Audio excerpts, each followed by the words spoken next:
Irmãos, eu já ouvi dizer que a Bíblia tem mais de 2.000 promessas.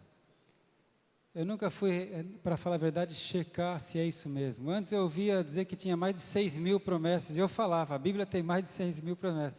Depois eu ouvi dizer que ela tem mais de 2.000, e eu tenho falado isso, que a Bíblia tem mais de 2.000 promessas. Mas eu quero falar para você da maior promessa que Deus fez, a mais tremenda.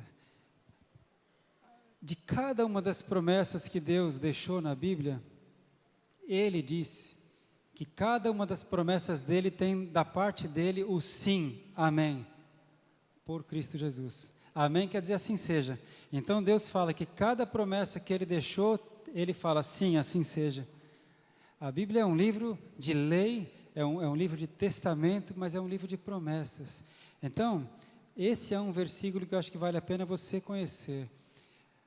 Foi compartilhado aqui pelo André, pela pastora Kátia, que lá, quando a gente comentava lá na África, de alguns versículos que para nós são corriqueiros, para eles era uma pedra preciosa. E talvez você não conheça esse versículo. Então, está em 2 Coríntios 1, 20. 2 Coríntios 1, 20. Deus fala a respeito das promessas dele.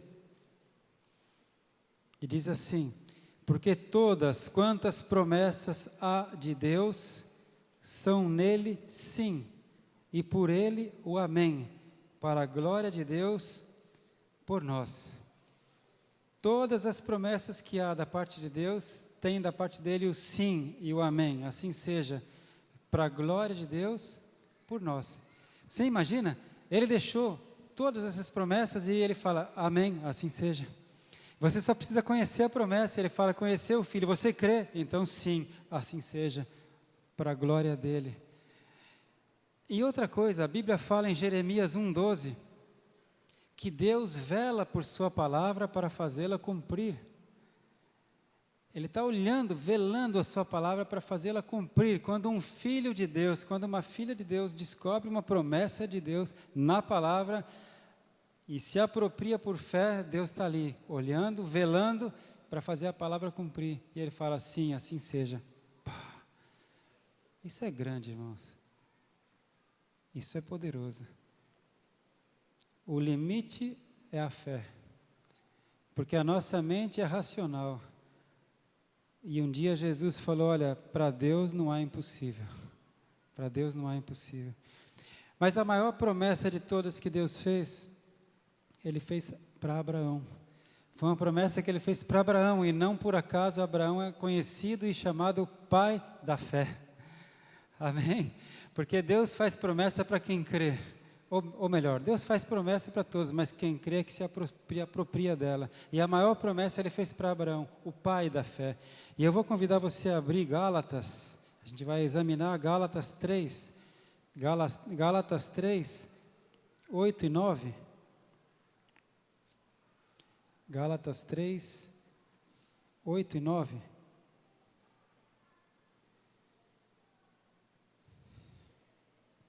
Ora, tendo a Escritura previsto que Deus havia de justificar pela fé os gentios, anunciou primeiro o Evangelho a Abraão, dizendo, todas as nações serão benditas em ti. Essa é uma promessa. Deus havia previsto que Ele iria justificar pela fé os gentios. Você sabe o que é gentil? Gentil, na linguagem bíblica, é aquele que não é judeu, né? São os gentios. E Deus iria justificar pela fé os gentios. Então Ele anunciou primeiro o Evangelho, Evangelios, quer dizer boas novas. Ele anunciou as boas novas para Abraão e falou, Abraão, em ti todas as famílias da terra serão benditas. De sorte que os que são da fé são benditos com o crente Abraão. Você é da fé? A palavra de Deus fala que sem fé é impossível agradar a Deus, porque é necessário que aquele que se aproxima de Deus creia que Ele existe e é galardoador daqueles que o buscam. Sem fé é impossível. Os que são da fé são benditos com o crente Abraão, o pai da fé. Por isso a Bíblia fala que nós vivemos pelo que cremos, não pelo que vemos. O justo viverá da fé. Irmãos, cerca de 30, 40 anos depois da ascensão de Cristo, 30, 40, uma geração depois da morte e ascensão de Cristo, a fé entre os discípulos já estava decaindo.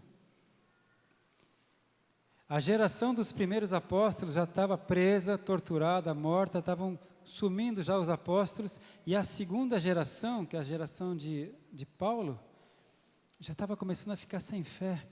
E Deus, o Espírito Santo, usa Judas, não Iscariotes, Judas, irmão de Jesus Cristo, e ele escreveu uma carta, que só tem um capítulo, que está aí na sua Bíblia, antes de Apocalipse, né? Antes de Apocalipse é Judas, e Judas começa dizendo assim: irmãos, eu queria falar com vocês a respeito da nossa comum salvação, mas o Espírito Santo me impeliu a exortar-vos a batalhar diligentemente pela fé, que um dia foi entregue aos santos.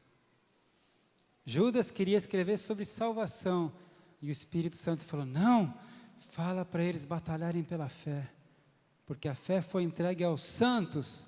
Irmãos, quem não tem Jesus Cristo, quem não tem o Espírito Santo, não tem fé, não tem esperança.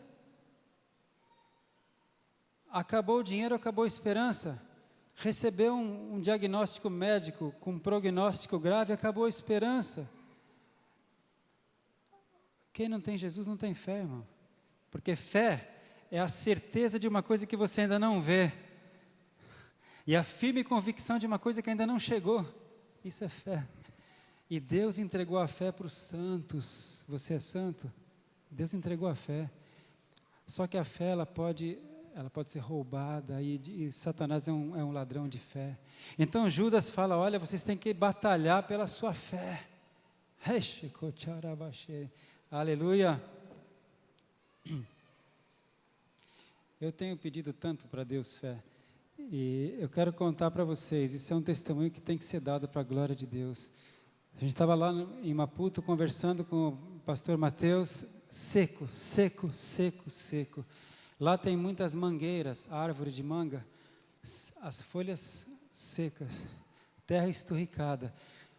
Mateus falou que lá não chovia há 5 meses, e a época da chuva, ou seja, se não chover na época de chuva, é mais um ano, o gado já todo morrendo, as plantações perdidas. Ele falou que muita gente conhecida dele usou o que tinha de recurso, comprou semente, semeou, não veio a chuva, perdeu tudo. 5 meses sem chuva. E eu pedi para o pai, e eu acordei, a gente foi para lá chegou lá na quinta-feira, acho que foi na sexta, eu acordei com a palavra de Amós, e eu fui ver, e Deus falou: a terra está seca por causa do pecado. Mas muito sofrimento, irmãos. E eu fiquei pedindo para Deus. Eu falei: Mateus, o Mateus era presbítero há 3 anos, e nós agora nessa vez eu ungi ele, pastor Mateus, pastor Helena, aleluia. Eu falei: Mateus, tem alguma rádio evangélica aqui que você conheça alguém, que eu queria fazer uma oração na rádio, para Deus mandar chuva, e Deus vai mandar chuva. E ele falou: não conheço ninguém. Eu falei: amém, Deus vai fazer do jeito dele. E eu fiquei pedindo para Deus, e no sábado à noite, a gente estava no culto, ia começar o culto, eu olhei para o céu, e Deus me falou que ia chover, e eu fiquei tão feliz. Aí eu falei com os irmãos, eu falei: irmãos, eu quero fazer uma oração para agradecer a Deus pela chuva que Ele vai mandar essa noite. Agora que a gente está contando parece fácil, mas eu quero te falar sobre fé. Eu quero te falar que Deus ouve a sua oração. Amém? 5 meses sem chover. E vem um louco e fala: eu quero agradecer a Deus pela chuva que Ele vai mandar essa noite. Amém, irmãos? E aí, amém. E um que me chamou muita atenção foi o André. O André levantou, eu vi a mão do André. O André levantou a mão com uma fé assim, ele estava assim, ó. Eu falei, Pai, eu te agradeço pela chuva que o Senhor vai mandar essa noite, Pai, muito obrigado, porque o Senhor vai abençoar essa nação, Pai. Eu quero te pedir, Senhor, se for possível, eu quero te pedir que o Senhor mande a chuva só depois que os irmãos forem para casa, porque que eles cheguem em casa, e daí o Senhor manda a chuva, Pai, por favor. E olha, Pai, manda bastante chuva.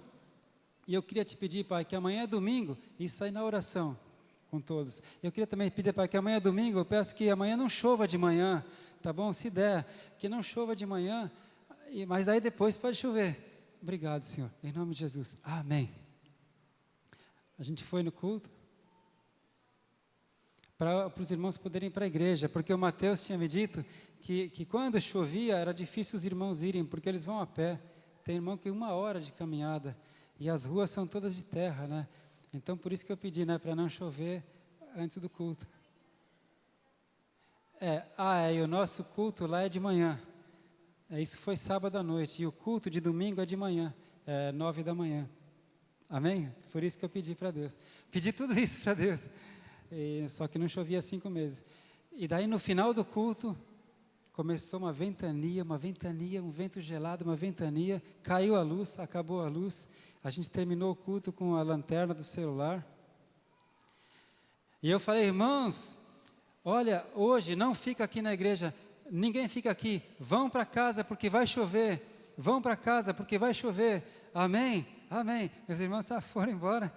Irmãos, 2 horas depois, mais ou menos, que acabou o culto, a gente já estava deitado, uma chuva linda, choveu. Aí de manhãzinha, quando a gente acordou 6:30 da manhã, sem chuva, teve o culto, aí depois à tarde, chuva, e aí a partir dali, choveu, sábado, domingo, segunda, terça, quando a gente veio embora na quarta. Eles comentaram aqui na televisão, as pessoas estavam celebrando, porque finalmente choveu e o gado ia parar de morrer. E aí você pode falar, só porque você orou, você acha que Deus atendeu? Eu acho. Eu acho. Alguém tinha que pedir, amém? Eu quero falar para você que se você tem a fé como Abraão, você é bendito como o crente Abraão. Amém? Aleluia. Então, vamos lá para Gálatas 3:13. Gálatas 3:13 diz aqui que Jesus Cristo nos resgatou da maldição da lei, fazendo-se maldito por nós, porque está escrito, maldito todo aquele que for pendurado no madeiro, para que a bênção de Abraão chegasse aos gentios por Jesus Cristo, e para que, pela fé, nós recebamos a promessa do Espírito. Essa foi a maior promessa que Deus deixou na Bíblia, a promessa do Espírito Santo. Deus prometeu que se você ouvir o Evangelho, e Ele anunciou primeiro o Evangelho para Abraão, se você ouvir o Evangelho e crer, e receber Jesus Cristo como Senhor da sua vida, o Espírito Santo entra na sua vida, e você recebe o Espírito Santo. Aleluia! E o restante das 1999 promessas, se é que são para os filhos. Todas as promessas que Deus tem na Bíblia são para o povo dele. São promessas de Deus para o seu povo. A única promessa que eu creio muito assim aguda, que ainda vai acontecer, que é para todos, não só para os filhos, é que uma vez a terra foi inundada pelo dilúvio, e Deus falou que Ele não vai mais inundar a terra no dilúvio, mas Ele fala que agora a terra vai estar reservada para o fogo, que a terra vai terminar em fogo, não em água. Isso está prometido na Bíblia. E aí os cientistas já estão falando, será que é a camada de ozônio que está indo embora? Será que é porque a temperatura global está aumentando?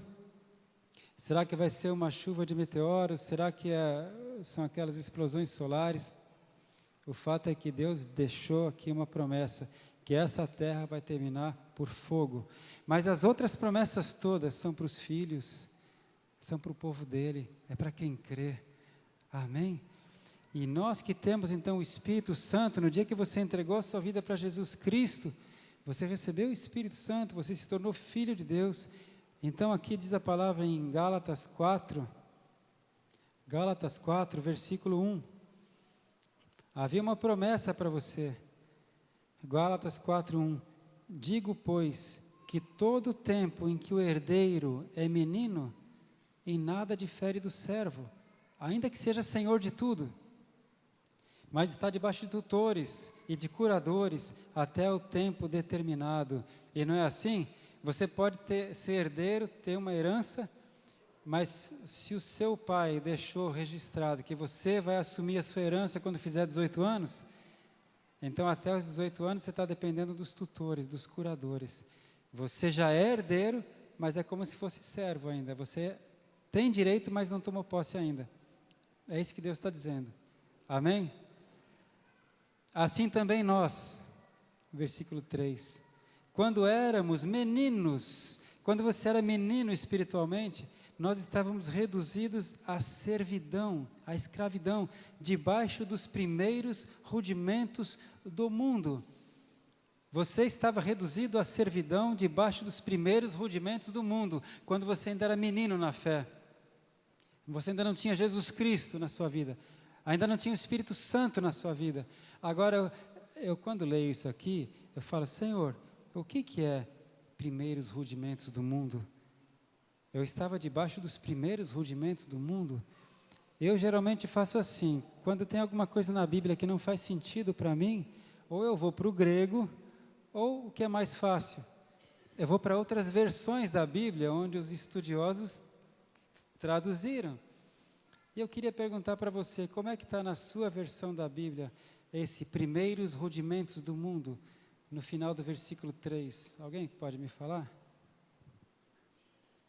Oi? O que elementares? Princípios elementares do mundo. Você estava debaixo dos princípios elementares do mundo. Ajudou? Ajudou alguma coisa? Não ajudou não, né? Oi? Princípios básicos do mundo. Ah, mas alguém vai ter a versão que eu preciso. Como é que está na sua, Luciana? Oh, peraí, aí tem coisa, hein?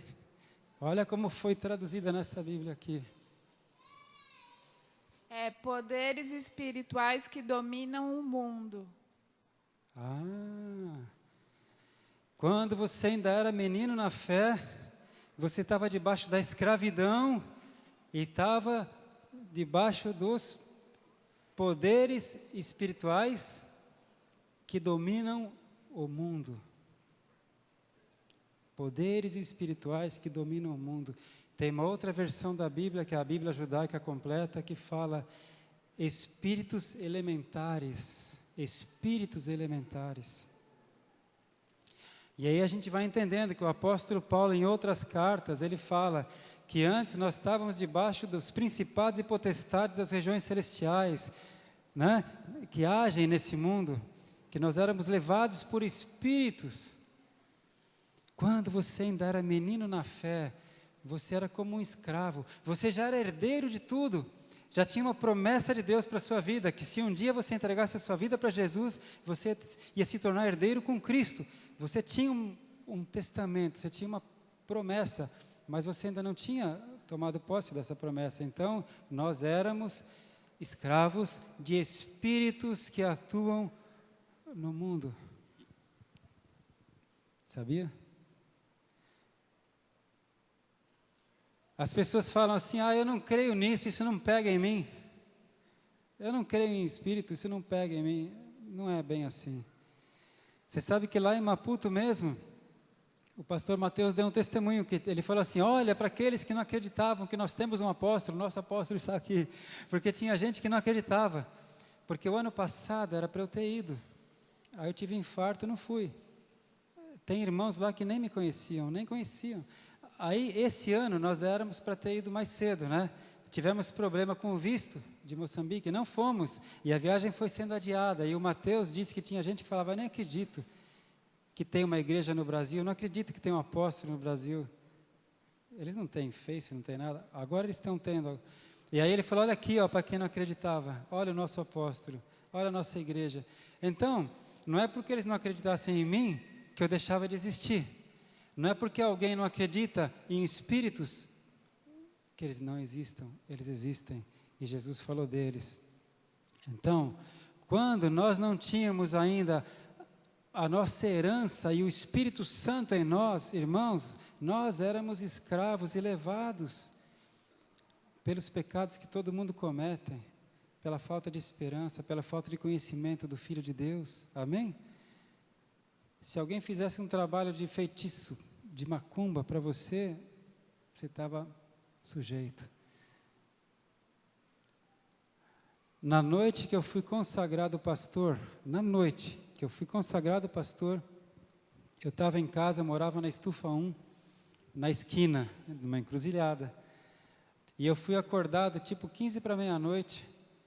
Pastor, ali na minha janela, pastor. E eu fiquei sonhando, né, esse pastor. Aí eu pensei, quando eu acordei, falei, puxa, alguém está precisando de um pastor aí. Pastor. Daí eu falei, eu sou pastor agora, é comigo.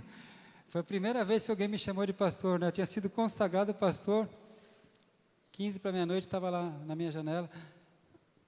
A mãe dele estava muito doente, precisava ir para a Santa Casa. Ele não tinha carro, eu tinha. Ele foi me chamar. Mas, no que eu fui atendê-lo lá na porta, ele falou, olha, pastor, tem um trabalho de macumba aqui. O diabo fez um presente para mim. Na noite que eu fui consagrado pastor, tinha lá um presentinho para mim. No muro da minha casa, na esquina, uma vela acesa e umas oferendas. E sabe que alguns dos piores trabalhos de macumba são feitos para a vela passar acesa meia-noite, né? A mortandade que assola meio-dia e a mortandade da meia-noite. E aí Deus me acordou, eu pude desfazer aquele trabalho. Em nome de Jesus Cristo, eu quebro e cancelo todo o trabalho de feitiçaria feito contra a minha vida, contra a minha família. Espírito imundo, ordeno que vocês voltem agora para o lugar de onde vocês foram enviados. Em nome de Jesus, eu desfaço. Aí eu apaguei a vela, desfiz aquele trabalho. Mas se eu não tivesse Jesus, se eu não tivesse o Espírito Santo, e alguém não gostasse de mim como veterinário por alguma razão, e fizesse um trabalho contra a minha vida, não sei, pode ser que eu não estivesse aqui hoje. Nós éramos escravos, nós éramos meninos, nós éramos levados pelos espíritos elementares, pelos espíritos que agem no universo. Mas o versículo 4 fala, mas vindo a plenitude dos tempos, Deus enviou seu Filho, nascido de mulher, nascido sob a lei, Gálatas 4:5, para remir os que estavam debaixo da lei, a fim de recebermos a adoção de filhos. E porque sois filhos, Deus enviou aos nossos corações o Espírito de seu Filho, que clama, Abba, Papai. E assim que já não és mais servo, mas filho, e se és filho, és também herdeiro de Deus por Cristo. Você é filho, você é filha, e você tem que tomar posse da sua identidade, em nome de Jesus. O diabo vai ficar tentando te enganar, que você não é nada, porque você não é pastor, porque você não é isso, porque você não é aquilo. Maior o que está em você do que o que está no mundo, irmão, é o Espírito Santo de Deus. Você conhece a história do elefante? Que eu nem me lembrava mais, mas o André me lembrou. Sabe, você já viu em circo, hoje em dia é proibido animais no circo, ainda bem, mas era permitido. Você lembra de ter um elefante no circo, um elefante imenso, preso por uma correntinha numa estaca? E ele nem tentava fugir. O elefante, com a força que ele tem, se ele fizesse assim com a pata, ele arrancava a estaca e tudo. Por que o elefante não fugia do circo, você sabe? Porque eles traziam o elefante para o circo quando ele era filhote, pequenininho, até porque ele ia ser adestrado, e aquele elefantinho era preso com uma correntinha numa estaca. E o elefantinho ficava o dia inteiro tentando tirar a perninha dele da estaca, tentando tirar a perninha dele da estaca, tentando, e não conseguia. Aí no fim do dia, aquela carne viva, né, machucada a perninha dele.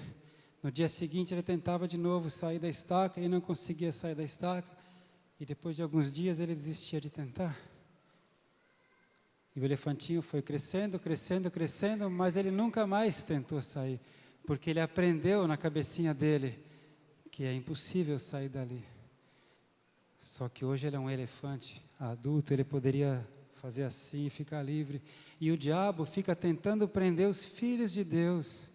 Um dia ele escravizou você, e ele quer fazer você pensar que ele ainda tem você como escravo, mas a palavra de Deus fala que Jesus removeu a escravidão, ele cravou as maldições na cruz.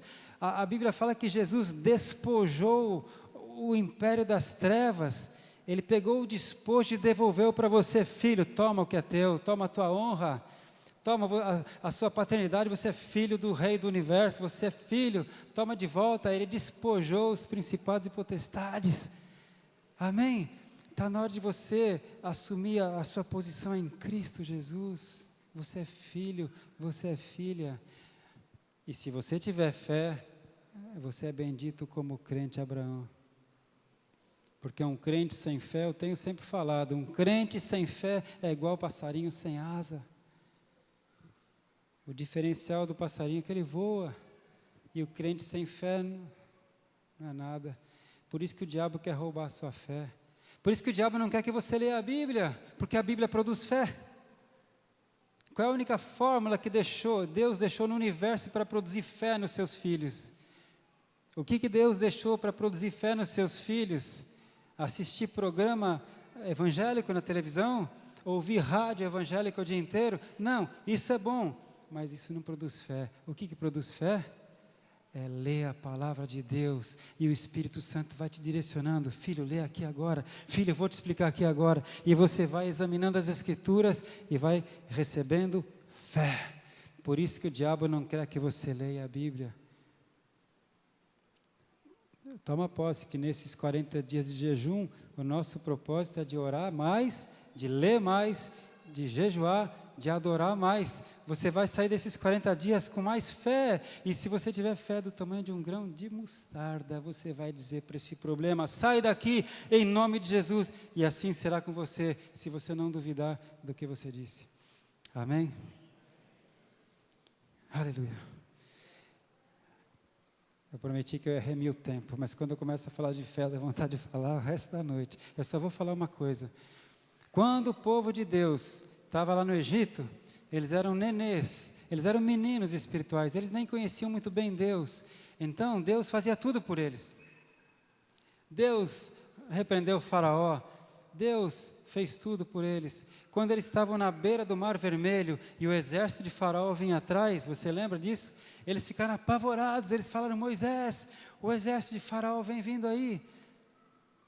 Eles tinham Pi-Hairote de um lado, eles tinham uma guarnição do exército egípcio de um lado, eles tinham as montanhas do outro lado, eles tinham o Mar Vermelho na frente, e atrás deles tinha o exército de faraó que vinha babando atrás deles. Não tinha escapatória. Eles ficaram apavorados e falaram: Moisés, era melhor que a gente morresse lá no Egito como escravo, do que morrer agora aqui de todo jeito, massacrado pelo exército de faraó. O que a gente vai fazer? E Moisés falou: calma, descansa, porque Deus vai fazer por vocês. E aí Deus falou: Moisés, por que esse povo está parado? Diga ao povo que marche para o mar. Aleluia. E aí então, quando eles obedeceram a Deus, o Mar Vermelho começou a abrir. Quando você é nenê em Cristo, quando você está nascendo espiritualmente, Deus faz tudo por você. Por isso que muita gente fala: no começo da minha conversão era uma maravilha, parece que tudo dava certo, e dava mesmo, porque o Pai Celestial começa a cuidar de você, você não está mais debaixo dos espíritos que agem nesse universo, e tudo vai bem. E aí alguns crentes falam: mas agora está tudo tão difícil. Será porque eu estou levando Deus a sério? Não, irmão, é porque você está crescendo. Você vai querer que Deus te leve no colo a vida toda. Depois que eles cruzaram o Mar Vermelho, e eles entraram no deserto, a caminho da terra prometida, Deus mudou. Os amalequitas vieram atacar o acampamento. Os amalequitas vieram atacar, e dessa vez Deus não falou: Moisés, diga ao povo que descanse, porque eu vou fazer tudo por vocês. Não, dessa vez Deus falou o seguinte: olha, diga para Josué guerrear, pega os soldados aí, vão guerrear contra os amalequitas. Moisés, você sobe no alto do monte e intercede por eles. E a palavra fala que enquanto Moisés intercedia, Israel guerreava e prevalecia. Quando Moisés cansava e abaixava a mão, Israel perdia a batalha. Arão e Hur perceberam isso, e eles colocaram uma pedra para Moisés sentar. Arão ficou de um lado segurando o braço de Moisés, Hur ficou do outro lado segurando o outro braço de Moisés. E olha só, ficou fácil. Moisés está sentado e cada um segurando um braço dele. E Israel prevaleceu. E eu imagino que o diabo deve ter falado: ei, assim não vale. Assim não vale. Estão ajudando lá o Moisés. E Deus falou: vale sim, porque eu trabalho em equipe. Vale. E assim Israel prevaleceu e venceu os amalequitas. Mas eles lutaram, dessa vez eles lutaram. Eles tiveram que lutar. Então eu quero falar uma coisa para você. À medida que você cresce na fé, você tem que lutar. Não vai vir mais papinha na sua boca, irmão. Vai vir luta. E o que Deus ensinou? Entrega para Ele: Pai, a luta está grande, o que eu faço? E Ele vai te ajudar. Mas você tem que lutar, tem que fazer a sua parte. Amém? E você é filho do Rei. O Espírito Santo habita em você. Coloca o diabo no lugar dele. E a Bíblia fala qual é o lugar do diabo. Em breve, o Deus de paz esmagará Satanás debaixo dos seus pés. Dá uma olhada aí. É aí que é o lugar de Satanás, debaixo dos seus pés. Está escrito: Satanás tem que engolir isso com farinha. Se for lá em Maputo, engole com chima. Está ouvindo, Satanás? Debaixo dos meus pés. Vai chegando perto. O diabo anda ao redor. Vai chegando perto para você ver. É igual barata. Lá em casa, às vezes aparece uma barata, a minha netinha fala: vô, barata. Eu tenho que ir até a barata, né? Ou então, se ela vem até mim, já era. Satanás é assim também, os demônios. Satanás não vai vir em pessoa. Vai rondando, vai chegando perto. Chegou perto, pronto, em nome de Jesus. Amém? Vamos ficar de pé para a gente orar, irmãos? Levanta como exército de Deus, levanta como filho de Deus, como filha de Deus. Você é herdeiro de uma promessa santa.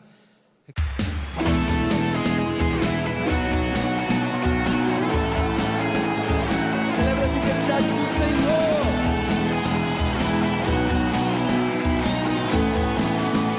A alegria do Senhor é a nossa força.